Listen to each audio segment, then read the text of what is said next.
to hear the personal stories of the people who beat the odds and started a successful business from the ground up. This is Startup. The entrepreneurial spirit is alive and well. In Walsh College's business launch entrepreneurial community, consultants provide advice to aspiring business starters. More information available online.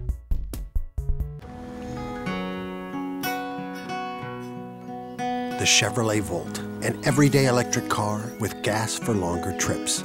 The nature of things to come. Chevrolet, find new roads. American Express is proud to support startup and the millions of small businesses that put in the hard work to be open for business in neighborhoods across the country.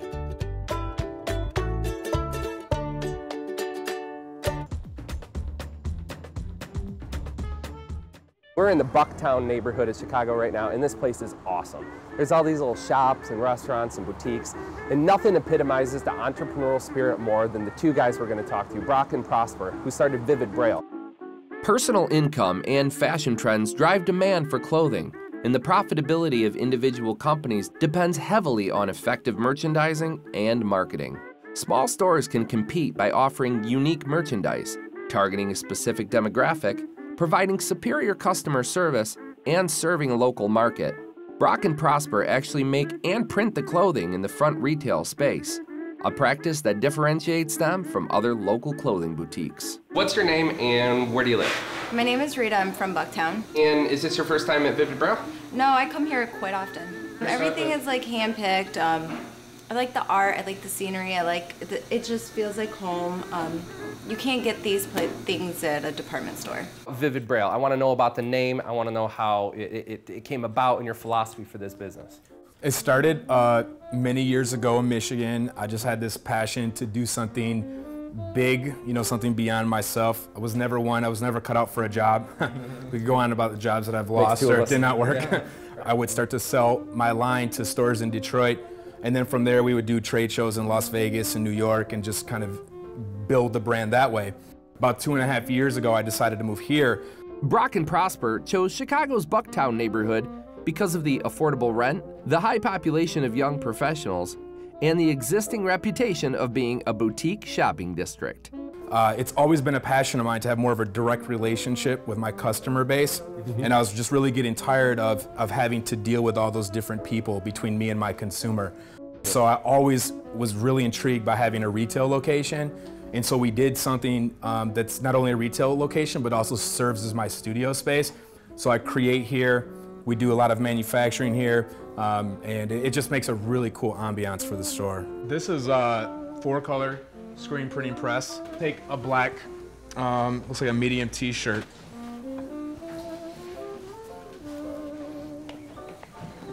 And this is just a 1-color print. And there it is. Sweet. Oops. Just like that. Yep, just like that. The 50 largest clothing companies account for about 65% of the industry's revenue. The name Vivid Braille, where did that come from? Many years ago, I wanted something that was timeless, something that I knew I could be proud of the name in 20 or 30 years. And it really is a metaphor, what I felt was the ultimate way of designing and creating, which the vivid aspect of the name is just the visual side of what we do. And the Braille is a metaphor for something that can be felt. I think in fashion, the visual tends to sometimes compromise the value of the product or the message behind it. Right. And I wanted both to be equal. I had looked for a space in a number of different cities, LA, Detroit, Chicago being a couple, San Francisco. And once I settled on this spot, I just did it. And then once I decided to do it and I signed the lease, as I was prepping, Prosper, and he starts telling me, man, I'm really looking at doing something else. And I valued his taste, his style, his aesthetic, and it just fit like perfectly. So he got his thing together, and then it went from there. When you go to a bank, they want to see a business plan, and then they want to see all these they want to see you take your customer and break them down into like a statistical number. Cellular level, right. And at the end of the day, it comes down to just a gut feeling. And I did a lot of research, and I took my time, and it just kind of happened naturally. Yep. And just, with Prosper, everything just kind of happened naturally. I signed the lease in May. and started like immediately redoing it, and wasn't able to open until October 22nd. And this guy kept forcing me to make sure it was perfect before we could open up. So I kept like, I wanted to open because I had been in here just remodeling, telling myself it'd only take a month, and it ended up taking, 4 months. Did you have to sign a personal guarantee? No, I just signed the lease. A personal guarantee is the equivalent of a signed blank check without a date. It makes the borrower personally liable for their debts and obligations. Did they give you 60, 90, 120 rent-free, anything like that when you acquired the space? No. I mean, there was like a slight negotiating there where I think I got like 15 days or so. It's all up for negotiation, and there's a lot of leverage that can be found. If it doesn't work out with this place, you can simply go across the street, find another place, so it's all negotiable. How do you get into a space like this, without a loan? Well, ballers. Yeah. No, honestly, just good friends, people help. I had some momentum already built up. I'm sure he did too, being in the business, where you have a little bit of a savings going and a little bit of faith. And once you open the doors, you can create some cash flow. At least in our type of business, there was already a little bit of cash flow going with the store, so we were able to get up and running pretty efficiently with not a lot of money.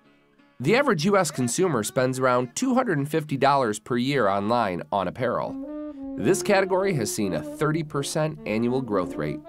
We didn't really write a business plan between us. We kind of just have confidence and just go with the flow. Yeah. We both have experience and we love what we're doing, so the drive just kind of like push us, and like just the love of it just kind of like day by day. So you guys did not write out off of each other, Most of the customers that come to this neighborhood, they obviously know about it, and they know about the neighborhood, and they know about the stores. They're reading it in the right place, so it's just placement.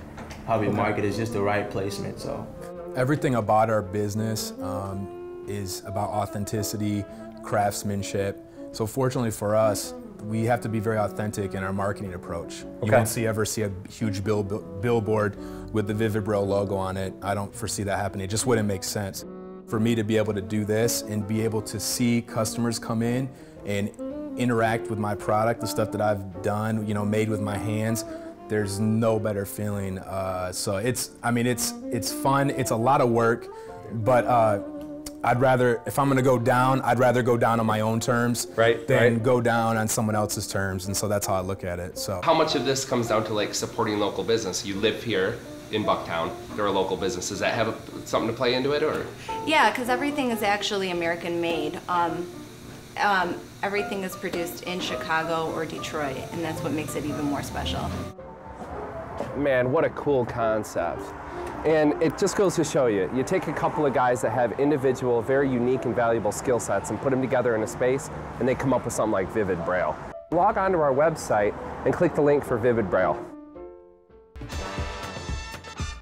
Visit our website at startup-usa.com and like us on Facebook and follow us on Twitter.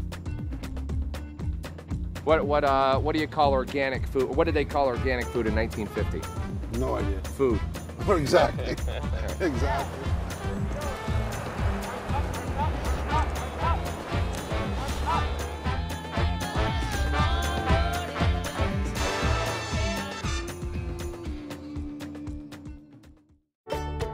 American Express is proud to support startup and the millions of small businesses that put in the hard work to be open for business in neighborhoods across the country.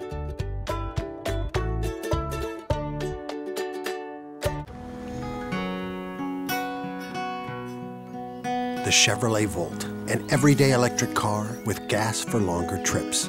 The nature of things to come. Chevrolet, find new roads. The entrepreneurial spirit is alive and well. In Walsh College's business launch entrepreneurial community, consultants provide advice to aspiring business starters. More information available online